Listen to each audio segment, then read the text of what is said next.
Assalamualaikum warahmatullahi wabarakatuh. Salam, nama budaya, rahayu kita semua.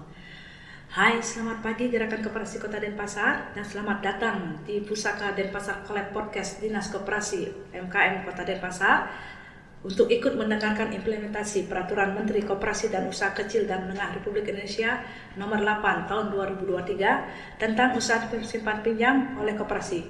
Hari ini saya ditemani oleh Master Trainer Bapak Dewa Gede Widyana Putra SEMM. Selamat pagi Bapak. Selamat pagi Bu Agnes, juga selamat pagi Gerakan Koperasi Kota Denpasar. Semoga sehat dan sejahtera semua.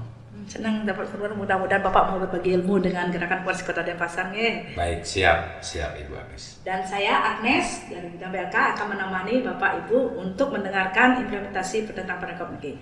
Podcast kali ini kami akan membahas satu topik untuk menilik lebih jauh tentang Permenkop 8 tahun 2023. Buat Gerakan Koperasi Kota Denpasar yang lagi mendengarkan ini dan merasa salah satu bagian dari Gerakan Koperasi Kota Denpasar yang bertujuan utama adalah untuk melaksanakan Undang-Undang Nomor 4 Tahun 2023 tentang P2SK dan aturan pelaksanaannya berupa Peraturan Menteri Koperasi dan UMKM Nomor 8 Tahun 2023 tentang usaha simpan pinjam oleh koperasi.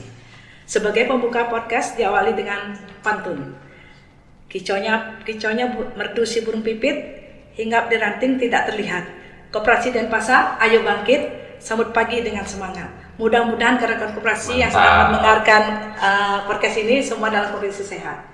Sebelum saya minta ulasan dari Bapak Gede Widyana, Bapak Dewa, saya sedikit mengulas tentang keadaan koperasi Gerakan Koperasi Kota Denpasar, Bapak. Niki, kami di bidang PLK kan punya data koperasi terkait dengan self declare Niki, Bapak nih. Betul.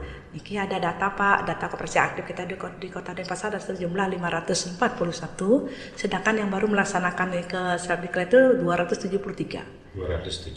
Ini ke koperasi aktif yang ada. Dan sedangkan kita tahu jumlah koperasi yang memiliki izin usaha simpan pinjam yang KSP maupun yang USP itu sejumlah sekitar 300-an. Ya. Nah, saya meminta Bapak bisa nggak memberi motivasi kepada koperasi-koperasi yang belum melaksanakan self declare. Untuk ulasan sedikit aja Bapak. Sebelum saya mengajukan pertanyaan-pertanyaan berikutnya. Baik, terima kasih Ibu Agnes. Pada hari ini kesempatan yang baik ini, jadi saya akan bersama Gerakan Koperasi Kota Denpasar. Kenapa kita harus melaksanakan self declare? Karena apa? Karena kita harus melaksanakan peraturan-peraturan pemerintah, yaitu dengan Undang-Undang Nomor 4 Tahun 2023 tentang P2SK, yaitu pengembangan penguatan di sektor keuangan. Nah, turunan daripada Undang-Undang Nomor 4 Tahun 2023 ini yaitu adanya Permen 8 Tahun 2023 tentang usaha simpan pinjam oleh koperasi. Nah, jadi kepatuhan itulah yang kita harus sebagai insan koperasi harus kita turuti, taati kepatuhannya. Untuk siapa? Karena pemerintah hadir untuk rakyatnya. Betul. Terkait dengan Niki, Pak Niki kan ada koperasi, ada 5 jenis koperasi. Apakah semua koperasi itu wajib melaksanakan self declare, Bapak? Sedangkan kita tahu kadang koperasi jasa maupun konsumen itu tidak ada usaha simpan pinjamnya. Apa mereka wajib juga melaksanakan self declare?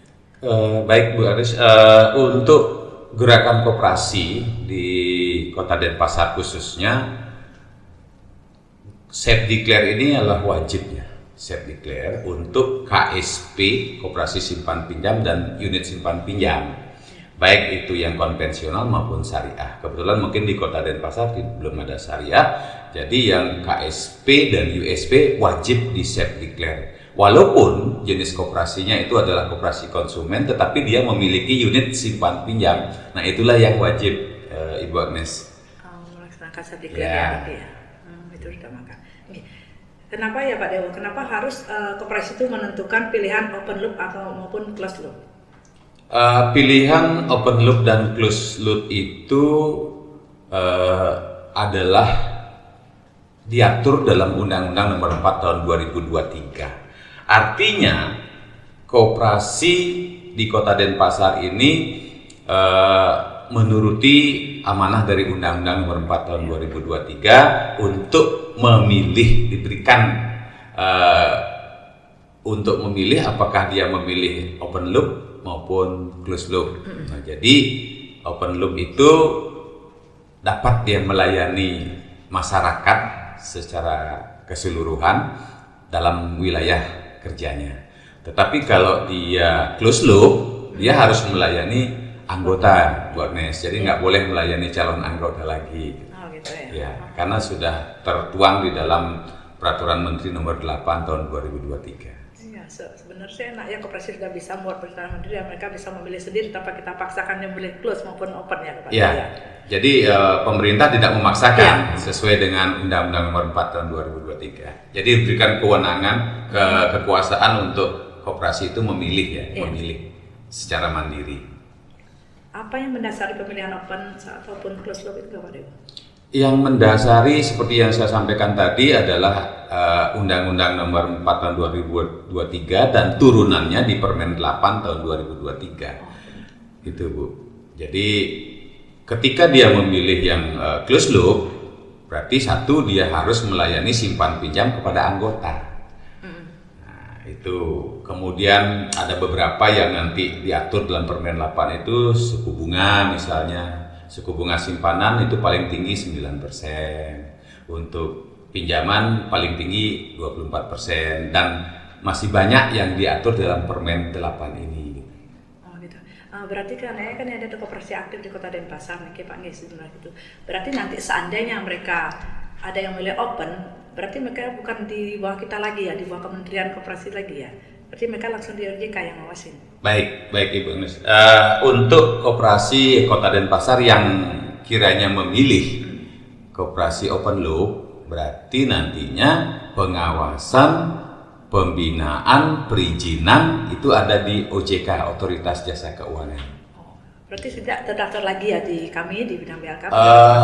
Di bidang BLK, terutama di Dinas Koperasi Kota Denpasar, dia sudah tidak masih menjadi binaan, tidak masih menjadi pengawasan, tidak terdata di Koperasi Kota Denpasar. Langsung dia langsung ke OJK ya Bu Agnes. Apa acuan dalam pengisian form self declare Pak Dewa? Acuannya? Acuan pengisian self declare itu amanah dari turunan Undang-Undang Nomor 4 Tahun 2023 yaitu Permen 8. Bang Mes. Jadi acuannya yang paling dasar di sini adalah koperasi dia harus mendaftarkan dulu akunnya, daftar user di linknya Kementerian Koperasi, yaitu dengan pengawasan koperasi.kemenkop.ukm.go.id. Ya, kemarin kan ada beberapa koperasi yang datang minta pendampingan kita sampai kita terus lembur hari Sabtu sama Minggu untuk membantu mereka melakukan pendampingan terkait dengan self declare. Nah, kita lihat di sana waktu kita sudah pembuatan akun terus penginputan. Di sana kan ada untuk registrasi GoAML maupun self assessment ya. Nah, GoAML itu fungsinya apa ya Pak ya untuk kita sebagai koperasi? Itu kan terkait dengan PPATK. Kenapa kita harus registrasi untuk GoAML? Baik Bu Agnes, jadi dengan self declare ini, jadi koperasi khususnya di Kota Denpasar dia harus membuat 2 akun, 2 user nantinya.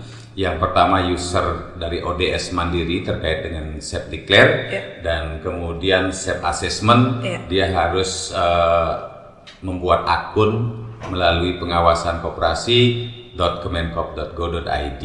Nah, jadi di sini apa yang disampaikan Ibu Agnes di sini, kenapa si koperasi harus registrasi di GoAML PPATK. Jadi GoAML itu kan Go Anti Money Laundering. Go Anti Money Laundering ini sebenarnya di tahun 2017 itu sudah terbit Peraturan Menteri Nomor 6 tahun 2017. Nah, di sini yaitu tentang penerapan prinsip-prinsip pengguna jasa. Itu tentang daripada Permen Nomor 6 tahun 2017.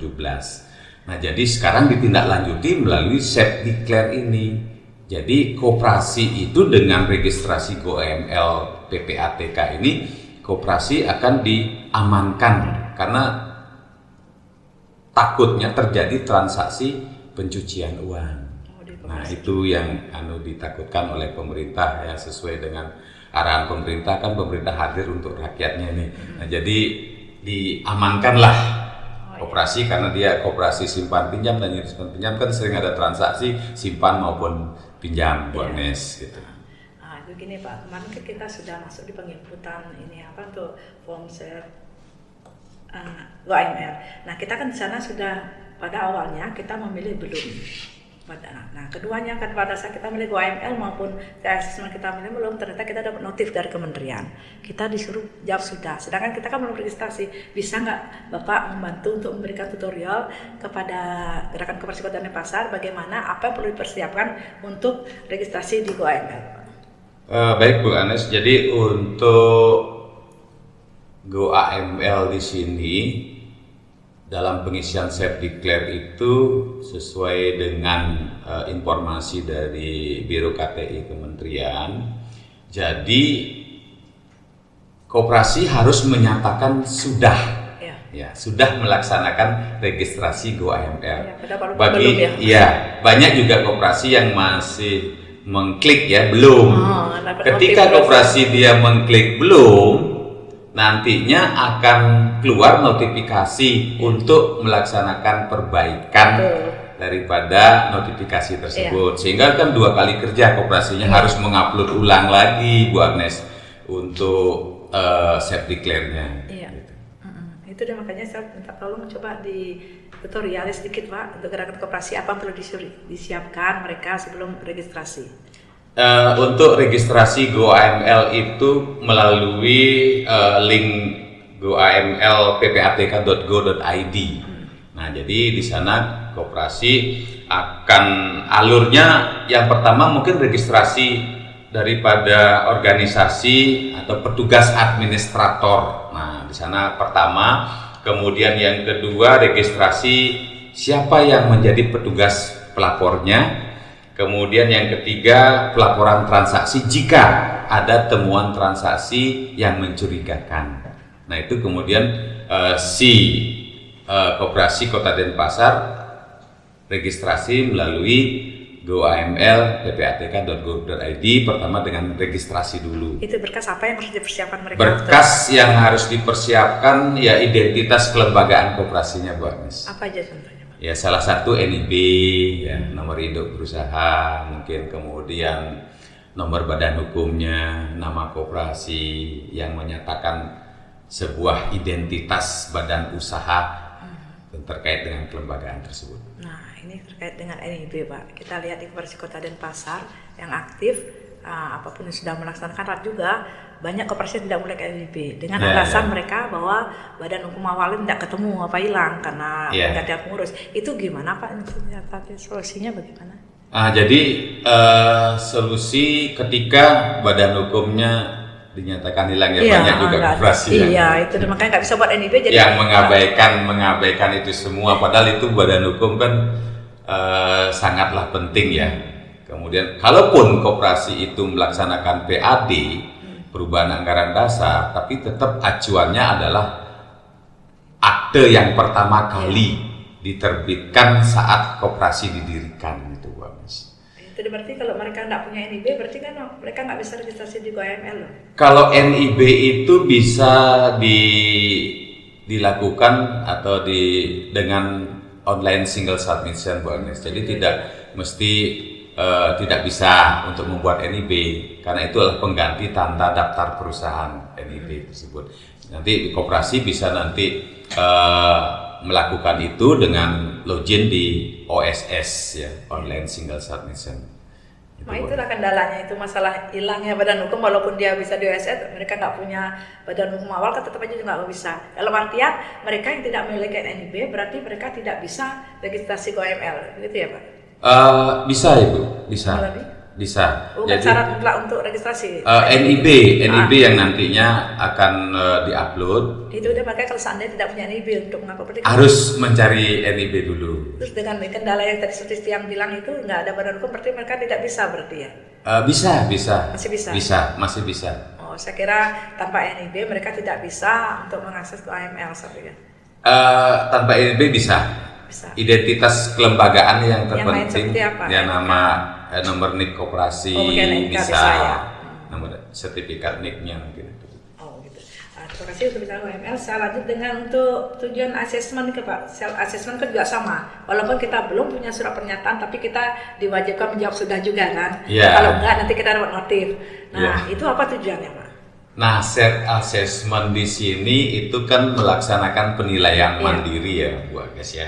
Penilaian mandiri di mana dasar hukumnya adalah Juknis ya, petunjuk teknis nomor 15 tahun 2021 tentang KKPKK, Kertas Kerja Pemeriksaan Kesehatan Koperasi. Kalau dulu sebelum Juknis 15 tahun 2021 ini ada penilaian kesehatan, yaitu Peraturan Deputi nomor 6 itu Bu, yang dipergunakan dulu. Nah, di sekarang koperasi harus menilai sendiri kesehatannya melalui self assessment di sini. Saya potong sedikit Pak, ini dia nggak paham Pak. Ini kan sekarang ada self assessment. Sedangkan kita tahu ada Penkes tadi Bapak bilang penilaian kesehatan dan ada juga KKPKK, Kertas Kerja Penilaian Kesehatan Koperasi. Sebenarnya itu nggak bisa ya Pak. Satu saat kita sudah dinilai melalui Penkes atau KKPKK, self assessment nggak usah, nggak bisa ya gitu. Apa harus itu? Self assessment di sini kan melalui sudah disediakan sistem ya dari Biro KTI Kementerian Koperasi. Kalau dulu kan pemeriksaan kesehatan di sini dilakukan oleh dinas ya, dinas ya Ibu Agnes ya. Nah sekarang koperasinya sendiri yang menilai dirinya sendiri dan sistem yang sudah disediakan oleh kementerian melalui pengawasan koperasi.kemenkop.go.id. Oh berarti mereka daftar lewat akun ya. Tutorialnya apa kira-kira yang harus mereka persiapkan waktu mereka mendaftar Pak? Ketika koperasi itu mendaftar akun, dia yang harus dipersiapkan nantinya mengupload SK Badan Hukum. SK Badan Hukum, kemudian dia mengupload KTP elektroniknya dalam bentuk JPEG. Kemudian juga ada foto selfie yang lagi memegang KTP. Ya, nah kemudian setelah dia mengupload itu semua dan email yang masih aktif didaftarkan, kemudian dia nanti mendapat notifikasi Bu Agnes dari emailnya yang sudah didaftarkan. Dari kementerian berarti. Ya, dari kementerian. Bukan dari kami kayak Sabdikler kan dari kita. Tidak. Kalau Sabdikler yang memvalidasi verifikasi kan dinas kabupaten kota masing-masing. Nah, kalau untuk self assessment di sini langsung dari sistem Biro KTI-nya. Nah, jadi ada pemberitahuan notifikasi melalui email pendaftaran berhasil. Kemudian setelah dia pendaftaran berhasil, nanti dia akan mendapatkan password dari sistem yang sudah dibuat dalam email yang sudah didaftarkan. Nah, password itu lah yang dipakai nanti login untuk pengisian self assessment. Oh begitu. Nah begini Pak, nanti kan kita lihat koperasi itu kan tidak semua mungkin dalam kondisi sehat ya nanti ya hasilnya. Ini apalagi dengan penilaian sendiri, apa nggak masalah nanti seandainya mereka hasil itu dalam pengawasan? Kan nanti kalau mereka dalam statusnya dalam pengawasan berarti mereka kan bisa aja ke open ya Pak? Begini Bu Agnes, terkait dengan self assessment di sini supaya koperasi itu tidak ragu-ragu, seharusnya dia menilai dulu sebelum melakukan penilaian di sistem. Harusnya dia mandiri dulu mungkin dengan Excel ya atau dengan sistem bantuan yang lainnya terkait dengan KKPKK, sehingga dengan dia tahu predikatnya apakah koperasinya sehat, cukup sehat dalam pengawasan khusus, sehingga dia memiliki kepercayaan bahwa kalau dia dalam pengawasan dia harus melakukan perbaikan dulu sebelum menginput di sistem, sehingga nantinya dia mempunyai keyakinan bahwa di koperasinya adalah minimal cukup sehat gitu ya. Kalau dalam pengawasan nanti mendapat sanksi administrasi nantinya. Nah, Permen 8 ini kan masih sanksi administrasi, Bu Agnes. Belum ada, kalau undang-undang yang baru nanti baru sanksi pidananya ada. Berarti kita dari dinas akan terus melakukan pendampingan kalau begitu Pak Nge, biar tidak salah nanti mereka dalam ini untuk neracanya nanti masuk ke betul, karena sumber data yang awal dalam asesmen di sini neraca, ada neraca, kemudian laporan perhitungan hasil usaha dan laporan kolektibilitas. Jadi ada yang lancar, pinjaman yang lancar berapa, pinjaman yang kurang lancar berapa, diragukan berapa, macet berapa, kemudian nilai agunannya berapa, karena itu akan diinput di self assessment. Iya, begini, kita kan dari bidang BLK sama bidang pengawasan kemarin melaksanakan self declare. Nah, kita untuk tahap pertama kita kan punya 273. Nah, tahap yang kedua kan belum dibuka ya, baru buat untuk akun aja. Nah, ini yang tahap kedua ini kan kita melakukan pembinaan Pak ya untuk Monet. Itu kan dipersiapkan harus ada surat pernyataan self assessment sama GoAML. Nah, itu dah kalau mereka tidak ada, itu kira-kira ada sanksi apa kita langsung itu kan, apa ada SP1, SP2, SP3 apa langsung itu Pak?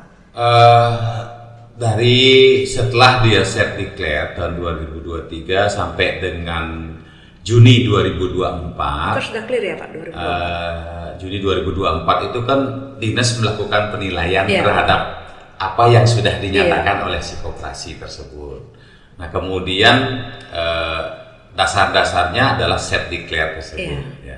Apakah dia si koperasi itu sudah sesuai pernyataannya dengan kenyataan di koperasinya. Nah, itu mungkin menjadi ranah pembinaan dinas, terutama dinas Kabupaten Kota Denpasar di sini. Ya, kemarin soal kan banyak koperasi yang dapat notif dari kementerian, dia nggak pas masukkan neraca di pos-posnya itu, jadi notif itu banyak. Nah, apa besar kemungkinan kan kalau kita nanti turun pembinaan pasti akan masalah kayak begini ya kita muncul ya. Iya. Nah, itu dapat dilakukan dengan perbaikan, Bagus. Perbaikan nanti ketika sudah perbaikan dan di-upload ulang lagi. Nanti bisa dibuka lagi untuk ketika nanti yang gelombang kedua sudah dibuka, bisa melakukan perbaikan. Terus begini Pak, ini kan kita kan juga ragu. Sekarang kita udah tetap kita ke gerakan koperasi Kota Denpasar agar semua mau melakukan self declare. Tapi kenyataannya kita lihat baru sedikit. Itu kira-kira seandainya ada koperasi yang tidak melakukan kewajiban self declare, apa sanksinya Pak untuk mereka? Ya, kalau amanah dari Undang-Undang Nomor 4 Tahun 2023 kan diberikan keleluasaan untuk memilih nih koperasi ini. Ini kan artinya tahu tidak tahu, ya. Dinas sudah berbuat semaksimal mungkin mensosialisasikan kepada gerakan koperasi Kota Denpasar. Ada misalnya yang belum, seperti Bu Agnes bilang, ya berarti dia siap-siap untuk menjadi koperasi open law, koperasi jasa keuangan.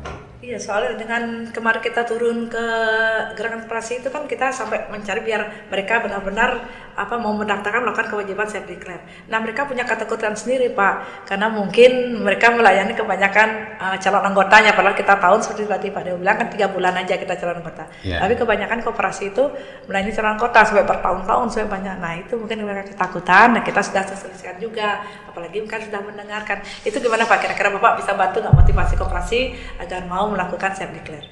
Ya, jadi koperasi Kota Denpasar saatnya kita berbenah diri. Jadi mengikuti peraturan-peraturan yang berlaku terkait tentang perkoperasian. Jadi tingkatkan kepatuhan di dalam pengelolaan koperasi, karena kita ini badan hukum harus tunduk dengan aturan yang di atasnya. Ketika dia nanti yang sudah disampaikan Ibu Agnes tadi, bagi yang belum self declare, menyatakan diri, itu sudah dilakukan kunjungan ke lapangan. Iya, sampai kita turun ke lapangan yang luar biasa tentunya. Membutuhkan tenaga, ya, karena luar biasa Pak, apalagi banyak koperasi yang Kota Denpasar itu kan walaupun jaraknya dekat tetapi macetnya ini mungkin kadang-kadang kan ada koperasi mungkin dia minta tapi tidak melapor ke dinas Pak. Jadi kita kan harus nyari lagi alamat itu kemana pindahnya mereka. Hanya beberapa aja melapor sana mereka pindah tempat, hanya beberapa aja melapor ke dinas. Jadi kita pun bingung kan kalau di lapangan nyari koperasi. Jadi mau gimana kita motivasi, sedangkan sudah ada sosialisasi dari mereka sudah ada, dari kami juga sudah ada, maka kami berusaha ini podcast dengan Bapak Dewa, mudah-mudahan bisa membantu koperasi di kota, gerakan koperasi kota Denpasar melakukan self-declare. Itu maka saya minta bantuan Bapak, bagaimana memotivasi gerakan koperasi ini Pak, biar kita sudah berusaha dari dinas, dari kami di bidang BLK untuk pengawasan, kami berusaha dengan melakukan semua apapun yang terbaik buat gerakan koperasi kota Denpasar. Bisa Pak dibantu. Ya, kalau seperti yang saya sampaikan tadi, bahwasannya informasi itu sekarang kan gampang didapatkan ya melalui medsos atau grup-grup koperasi di Kota Denpasar dan Tekopinda, itu sudah ada grupnya masing-masing. Jadi informasi pasti cepatlah untuk sekarang. Sehingga koperasi kalau dia tidak tahu harusnya lebih aktif bertanya ke dinas ya. Seperti yang kemarin Ibu Agnes dalam rangka self declare sampai lembur-lembur ya Bu ya. Hari Sabtu Minggu ya untuk mendampingi koperasi di Kota Denpasar sehingga Kota Denpasar bisa mencapai angka 272 yang di self declare ya. Sudah luar biasa. Sekarang tinggal koperasinya. Ayo koperasi Kota Denpasar, kita tingkatkan kepatuhan lagi untuk mengikuti aturan-aturan yang berlaku di koperasi, terutama di Kementerian Koperasi. Kalau mau memilih closed loop ya, Tapi kalau tidak mau memilih closed loop, maunya open loop ya silakan. Di Juli 2024 silakan mengurus izin, kemudian di pengawasannya nanti ada di ranah OJK, Otoritas Jasa Keuangan. Jadi sudah tidak masih menjadi pembinanya di Kota Denpasar, Dinas Koperasi. Oke, terima kasih ya Pak Dewa. Kami minta juga untuk gerakan koperasi Denpasar, ayo segera melakukan kewajiban, melakukan self declare. Kami dari Dinas Koperasi Kota Denpasar akan siap melakukan pendampingan kapanpun, dimanapun, lewat WA maupun langsung berkunjung sini atau kami turun ke lapangan, kami siap mendampingi. Mungkin itu aja. Luar biasa ya, semangat ini.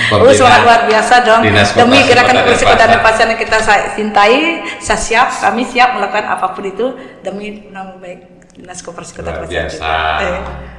Nah, sekarang kesimpulannya begini ya Pak Dewa, sudah itu aja ya dulu mungkin ya. Sedikit ya. Mungkin kalau begini, kalau ada yang ingin bertanya lebih lanjut mengenai self declare dan assessment maupun KML, silakan hubungi Bapak Dewa Gede Widnyana, nomor HP mungkin sudah tahu apa, nanti boleh lewat saya, boleh nanti saya kasih kontak personnya Pak Dewa. Itu ya Pak Dewa. Jadi begini Bu Agnes, sebelum berakhir podcast ini saya ingin menyampaikan ya sebagai closing statement lah. Closing statement kepada Gerakan Koperasi Kota Denpasar, dengan kita sudah memilih self declare ini, tentunya memilih koperasi yang closed loop, artinya kita harus mematuhi peraturan Menteri Koperasi nomor 8 tahun 2023 dan mulai berbenah-benah. Bagi yang masih melayani calon anggota, ayo kita menganggotakan calon anggota. Mungkin kalau yang masih simpanan pokoknya masih besar, silakan dilakukan perubahan anggaran dasar untuk mengecilkan nilai simpanan pokok, sehingga yang kita layani nanti betul-betul anggota, tidak saja yang meminjam tetapi yang menyimpan juga harus anggota. Nah gitu. Kemudian suku bunga yang masih suku bunga simpanannya masih di atas 9%, perlahan mulai diturunkan menjadi paling tinggi 9%. Nah, kemudian yang pinjaman yang masih di atas 24%, perlahan sampai dengan Juni 2024 harus sudah paling tinggi 24%. Kalau Juni itu mereka tidak berbenah, berarti mereka langsung open ya Pak? Berarti dia tidak patuh terhadap Permen 8 tahun 2023. Berarti mereka masih siap-siap untuk menjadi koperasi yang open loop atau koperasi jasa keuangan. Oke. Ada lagi yang perlu disampaikan Pak? Itu sebagai closing statement saya.